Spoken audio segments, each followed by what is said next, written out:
Rainbow Six Siege's popularity has been nothing short of unreal. With 85 million registered players, Rainbow Six Siege has gained the attention of the internet's most popular streamers. I say this with the utmost disrespect.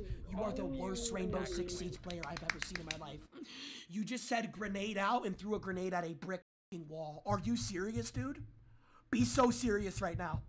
With the Rainbow Six franchise averaging 2 million players per game release, how on earth did Rainbow Six Siege take over the gaming industry? In this video, we'll be covering how Rainbow Six Siege changed the Rainbow Six franchise forever and solidified its presence in the gaming industry.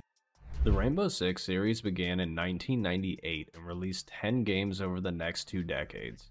The first-person shooter experienced consistent growth throughout the development of the series. In 2006, Ubisoft released Rainbow Six Vegas with a revolutionary twist to the series as we knew it. Rainbow Six Vegas incorporated a cover system that altered the way the game was played.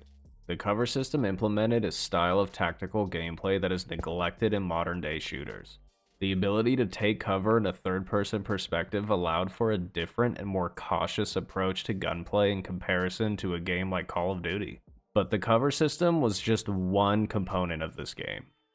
Rainbow Six Vegas had an extremely immersive and tactical campaign, including the ability to rappel down buildings and breach through windows in a stealthy fashion. And at the time, the customization was off the charts. You were rewarded for being highly ranked in multiplayer and could customize your characters with multiple armor and camo variations. Needless to say, the game was a big hit in 2006, winning multiple awards and selling 1.7 million copies. Ubisoft doubled down and released Rainbow Six Vegas 2 in 2008. To no one's surprise, it did just as well and sold 2 million copies. The gameplay was much more polished than the first Rainbow Six Vegas and contained all of the aspects we knew and loved about the first game. A cover system, great customization, and an even better campaign. It was a bit of a if it ain't broke, don't fix it mentality with the development of this game. And surprisingly, it's still possible to find online matches.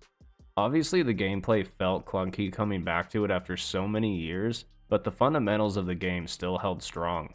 Similar to Rainbow Six Vegas 1, Team Deathmatch maintained the most played game mode amongst both games.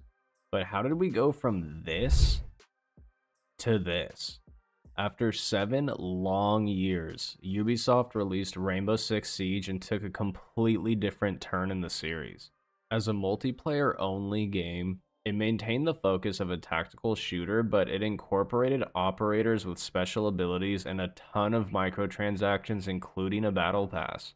In other words, Ubisoft took a modern-era approach to this first-person shooter. But there was an extremely heavy focus on strategy. Rather than taking an approach of a cover-based shooter, they added the ability to lean around cover in a first-person perspective for more tactical gunfights. They held a heavy emphasis on anti-terrorist, SWAT-like gameplay and implemented a detailed variety of destruction to maps, which really pushed one life per round style gameplay. Talking a little bit, so let's start things off with why we decided to make the decision to go multiplayer first and how it affects your life as a game designer in terms of game design. Well, for us, going multiplayer first, it really allows us to focus on the player experience and the reactivity of the play. So at 60 FPS, we wanted to really focus on player options because multiplayer is a very dynamic environment and with the destruction, and you want the player to maximize their tools and their tactical options. So in a dynamic environment like multiplayer, we wanted the players to focus on their gameplay and really make it a tight player experience so it can translate to the rest of the modes. Siege wasn't well received at first, but things improved over time as more content was added to the game. 2 years later, a Pro League was released in 2017. And to this day, there really isn't a game quite like Siege, and with the hype created by content creators and the media, Ubisoft lowered the price of the game, which only increased its sales. I'm so good. I'm so f***ing smart.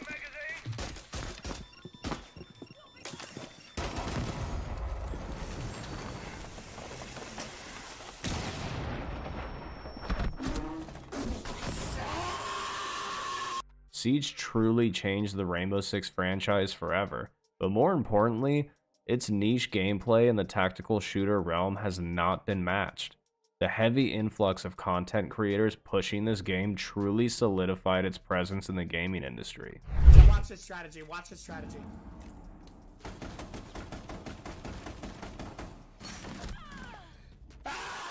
But if I'm being honest, I truly miss several aspects of the Rainbow Six Vegas series, and I can only hope we can see a remastered version of either game down the line.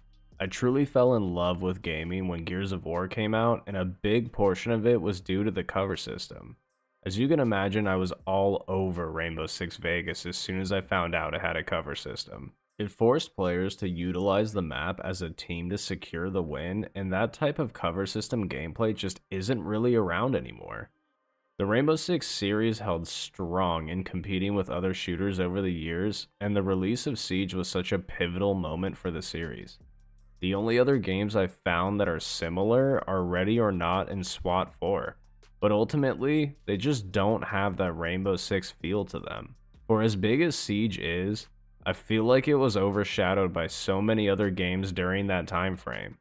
It's crazy to think that Siege was gradually on the come up for so many years, and almost 10 years later, it's still going strong without any true competitors.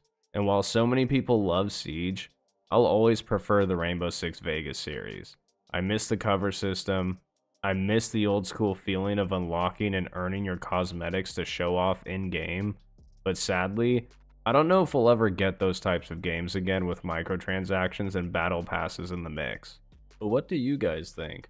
Which Rainbow Six game was your favorite? Let me know in the comments below. Thank you guys for watching. I'll catch you next time. Take care.